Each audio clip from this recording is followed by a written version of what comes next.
नमस्कार, मैं हूं श्वेता सिंह और आप देख रहे हैं आज तक। लद्दाख में हम मौजूद हैं इस समय और यहां से कुछ ही दूरी पर भारतीय सेना अपने दुश्मन से लोहा लेने के लिए मजबूती से डटी हुई है। लगातार हम ग्राउंड जीरो से आपको एक एक जानकारी दे रहे हैं, क्योंकि इस समय में जब पल पल बदल रही है परिस्थितियां, ये सब जानना जरूरी है कि भारतीय सेना किस तरीके से कर रही है मुकाबला। लद्दाख के शांत आसमान में गगन भेदी शोर है हिंदुस्तान के लड़ाकू विमानों का।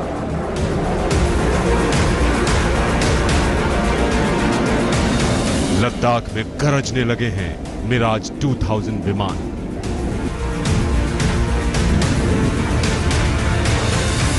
सुखोई 30S से कांपने लगा है चीन का कलेजा। नंगे पहाड़ों को चीरकर सन सन निकलता चिनूक हेलीकॉप्टर, और इनकी धमक जा रही है सीधे बीजिंग तक। बीजिंग में बैठे चीन के राष्ट्रपति शी जिनपिंग को समझ में आ गया है कि गलत जगह उन्होंने हाथ डाल दिया है। उस ग्राउंड जीरो पर पहुंचा आज तक, जो आपको दिखा रहा है कि कैसे हमारे जाबाज वीर दुश्मनों को छठी का दूध याद दिला रहे हैं। एक होती है इंटरनेशनल बाउंड्री, जहां पर पूरी तरीके से निर्माण रहता है सरहद का। किसी को भी देखकर पता चल जाएगा कि एक देश की सीमा कहां खत्म हो रही है, कहां शुरू हो रही है।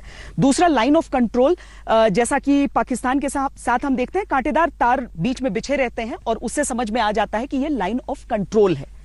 लेकिन लाइन ऑफ एक्चुअल कंट्रोल, जहां पर परसेप्शन यानी एक देश की समझ से सीमाएं निर्धारित रहती हैं। अब देखिए, पहाड़ हैं, पठार हैं, नदी हैं, नाले हैं, लेकिन आपको किसी भी तरह का इंसानी विभाजन, इंसानी निर्मित विभाजन नजर नहीं आएगा।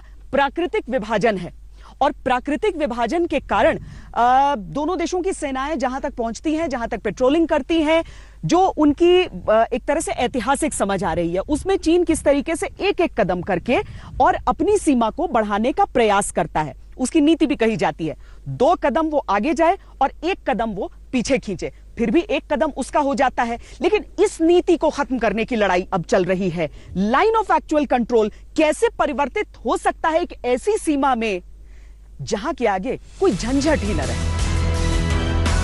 हालात की गंभीरता का अंदाजा इस बात से लगा सकते हैं कि वायुसेना किसी भी हालात से निपटने के लिए वहां अलर्ट पर है।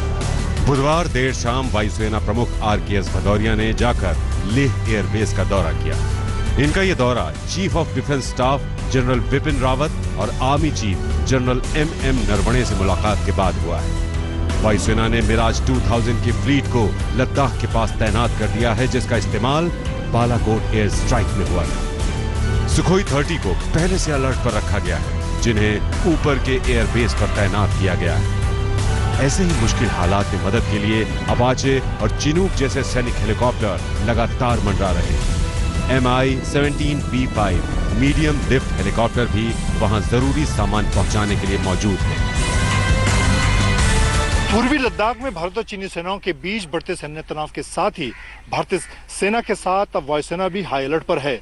इस बीच वायुसेना प्रमुख air chief marshal RKS Bhadauria ने लेह का दौरा किया, जहां पर उन्होंने वायुसेना की तैयारियों का जायजा लिया। वास्तव में हिंदुस्तान आज चीन को बता रहा है कि कूटनीति का रास्ता जिस दिन चीन ने खुलाया, उसी दिन बंदूक की भाषा में उसको जवाब देने में भारत जुट गया। लद्दाख में लगातार भारतीय सेना की तैनाती LAC पर बनी हुई है और हम मूवमेंट्स भी देख सकते हैं, चाहे सेना हो या फिर वो सिविल ट्रक्स जो मदद के लिए, सामान लेने के लिए, चाहे रसद, चाहे BRO की मदद के लिए आगे बढ़ते हुए हमेशा नजर आते हैं। चीन जितने सैनिक अपना सामने रखता है, भारत उसका मिरर डिप्लॉयमेंट करता है, उतनी ही संख्या में सैनिकों को रखता है, साजो सामान रखता है, हथियार रखता है।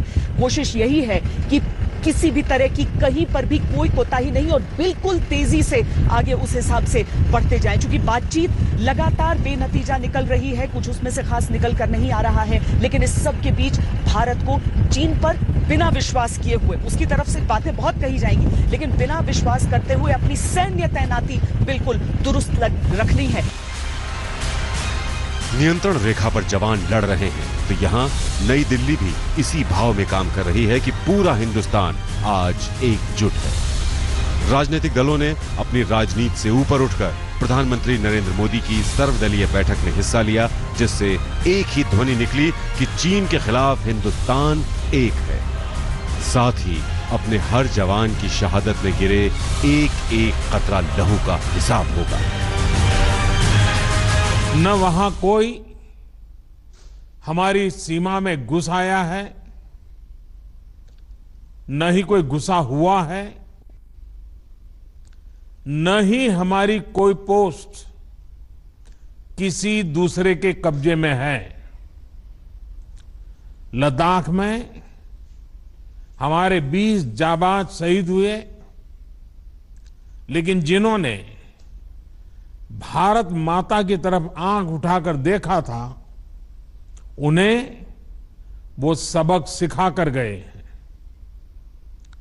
उनका ये शौर्य, ये बलिदान हमेशा हर भारतीय के मन में अमिट रहेगा। लद्दाख में हिंदुस्तान अपनी ताकत दिखा रहा है। वो चीन को बता रहा है कि इन नंगे बर्फीले पहाड़ों में बसे लद्दाख के जर्रे जर्रे पर हिंदुस्तान का नाम है, और अगर चीन नहीं माना तो वो खाक हो जाएगा। लेह में श्वेता सिंह के साथ मंजीत नेगी, दिल्ली आज तक।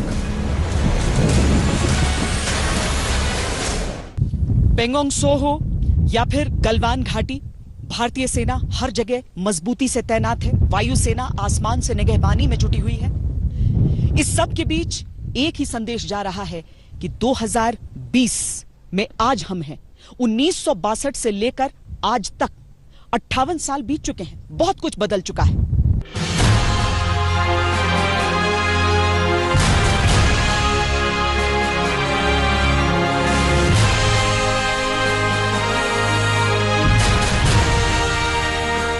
कार्रवाई तो पूरा होगा, कार्रवाई पूरा होगा।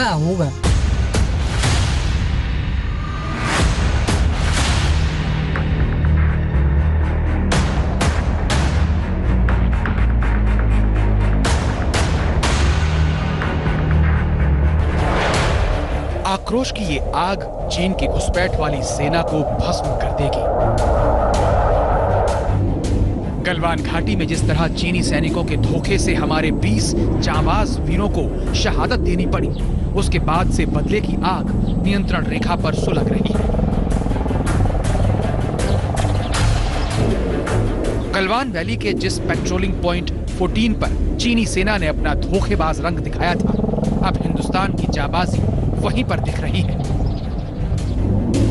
हिंदुस्तान जिस तरह अपनी सरहद की हिफाजत के लिए जा डटा है, वहां चीन पिछले 5 दिनों से एक ही गूंज सुन रहा है कि ये 1962 का नहीं, 2020 का हिंदुस्तान है। आसमान से लेकर जमीन तक हमारे जो फोर्सेस हैं, वो लाइन ऑफ एक्चुअल कंट्रोल की हिफाजत इस तरीके से कर रहे हैं कि चीन भी बुरी तरह से घबराया हुआ है, क्योंकि हिंदुस्तान का ऐसा रूप उसके लिए भी थोड़ा नया नया सा लगता है। जहां 62 की धमकियां अब धीरे धीरे खत्म होंगी, 62 की याद को 2020 का अनुभव उसे भुला देगा।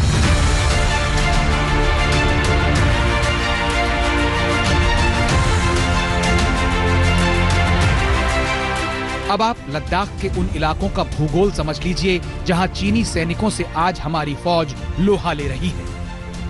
पहला पॉइंट है पूर्वी लद्दाख की गलवान वैली, जिसके पेट्रोलिंग पॉइंट 14, 15 और 17 पर भिड़ंत हुई। दूसरा पॉइंट है सेंट्रल लद्दाख की पेंगोंग झील, जिस पर चीन की अतिक्रमणवादी नीति का भारत जवाब दे रहा है। उसमें फिंगर जोन 4 से 8 का इलाका भी है। लाइन ऑफ एक्चुअल कंट्रोल यानी LAC जो फिंगर जोन 8 के पास है, लेकिन 5 मई को धोखे से चीन फिंगर जोन 4 तक आ गया।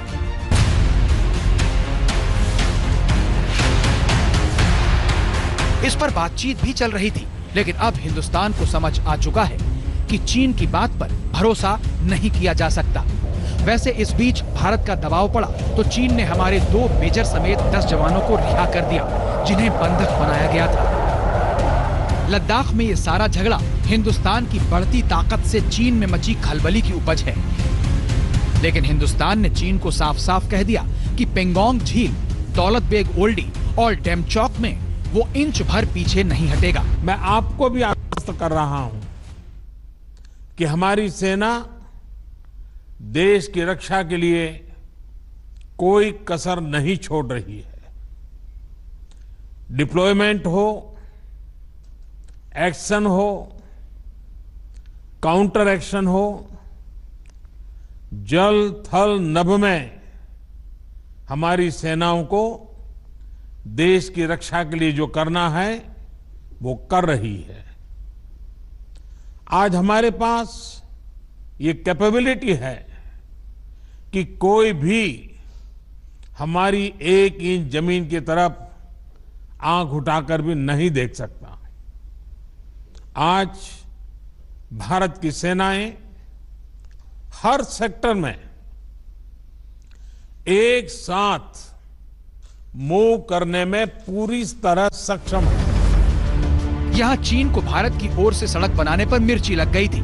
उसने दरबुक, श्योक, दौलत बेग ओल्डी को जोड़ने वाली एक और सड़क बनाने पर भी टांग अड़ा दी थी, लेकिन भारत ने चीन की परवाह करना बंद कर दिया है। भारत अपनी सड़कें बना रहा है। चीन ने सोचा नहीं था कि भारत इस कदर मुंहतोड़ जवाब देगा, लेकिन लद्दाख में LAC पर जैसे हालात बन गए हैं, उसमें चीन को अपने गुनाहों पर अफसोस जरूर हो रहा होगा। लेह में श्मिता सिंह के साथ आज तक ब्यूरो। ये जो ऊंची पहाड़ियां हैं, यहां पर अगर सड़क का निर्माण करना है तो इन चट्टानी पहाड़ों के सीने को चीरकर सड़कें बनानी होती हैं, लेकिन ये बहुत जरूरी है क्योंकि एक ऐसा समय भी था जब 2-2 महीने लग जाते थे सेना के पोस्ट तक पहुंचने में और वापस आ जाने में। इसीलिए रफ्तार शुरुआत में धीमी रही निर्माण की, लेकिन अब उस निर्माण ने रफ्तार पकड़ी है।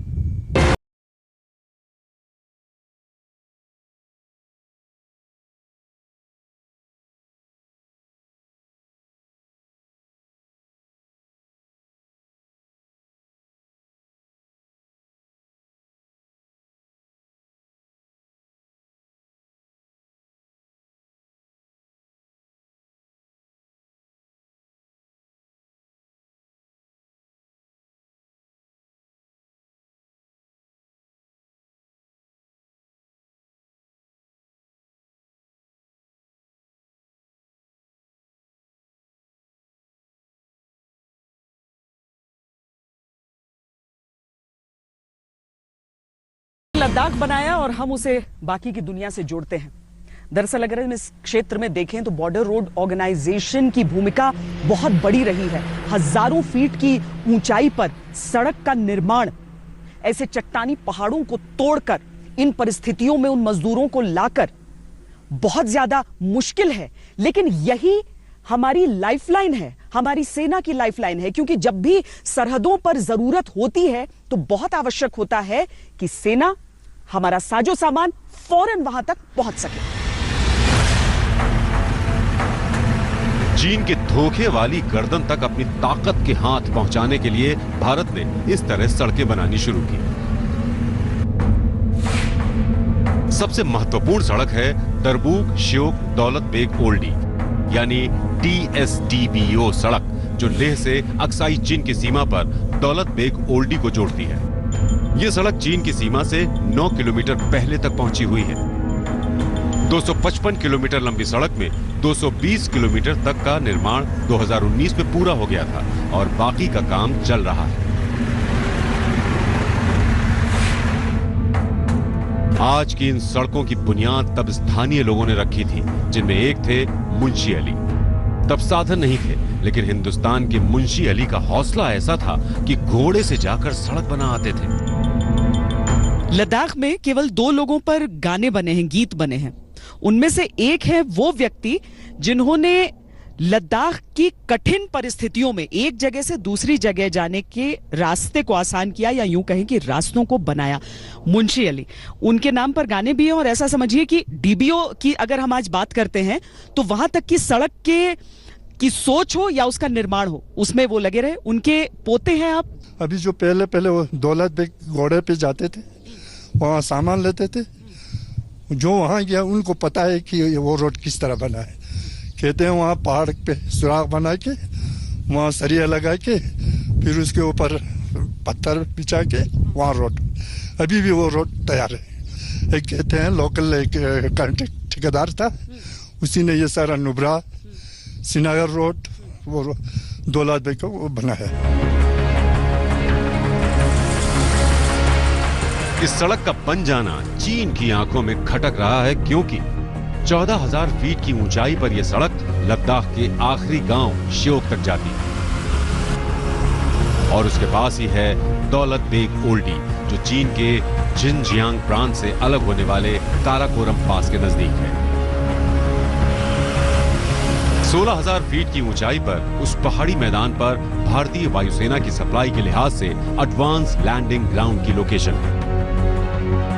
आज आखिरी छोर तक सड़क पहुंच गई है, लेकिन आज तक आपको वो दास्तां सुनाने जा रहा है हाजी गुलाम हुसैन की जुबानी, जिन्होंने 1962 के युद्ध में घोड़े और ऊंट से जवानों के लिए रसद पहुंचाई थी।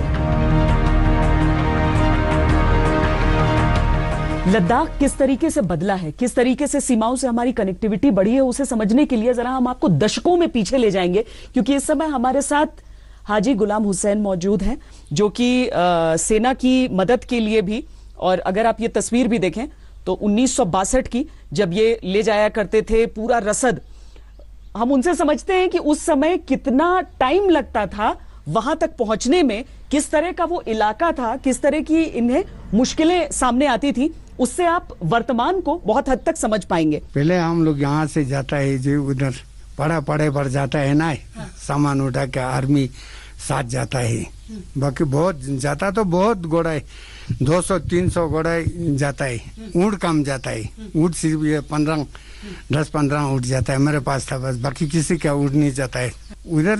इंडियन आदमी, हाँ नहीं, चनिया आते हैं, बोलता है बॉर्डर पर हमको तो नहीं देखा है, बाकी दूसरा घोड़े पर गया ना, हाँ। उन लोग को दिखाया बोलता है, हाँ। दूर से दिखाया बोलता है, दूर से सामने नहीं दिखाया बोलता है। हाँ।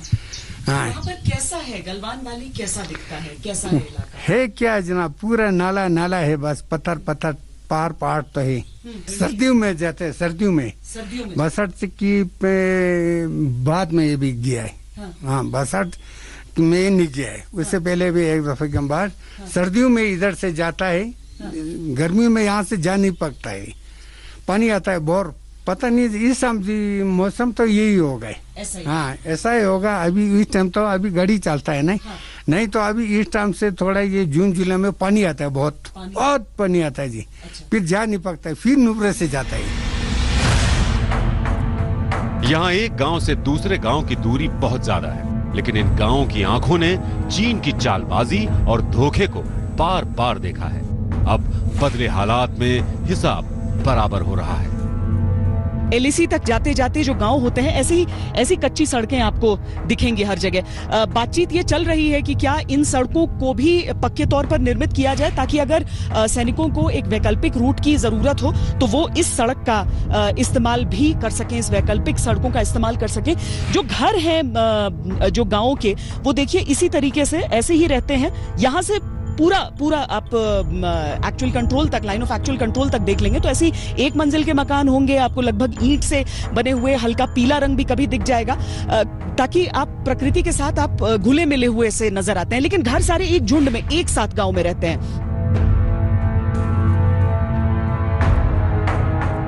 लेह में श्वेता सिंह के साथ आज तक ब्यूरो।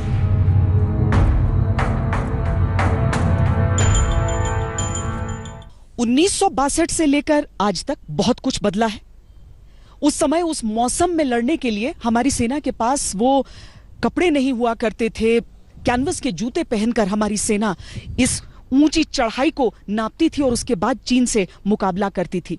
आज भी लड़ाई उस मौसम से है हमारी और चीन से भी है, लेकिन आज साजो सामान भी है और इसके साथ ही मौसम के खिलाफ भी लड़ने के सारे उपकरण हमारे पास हैं।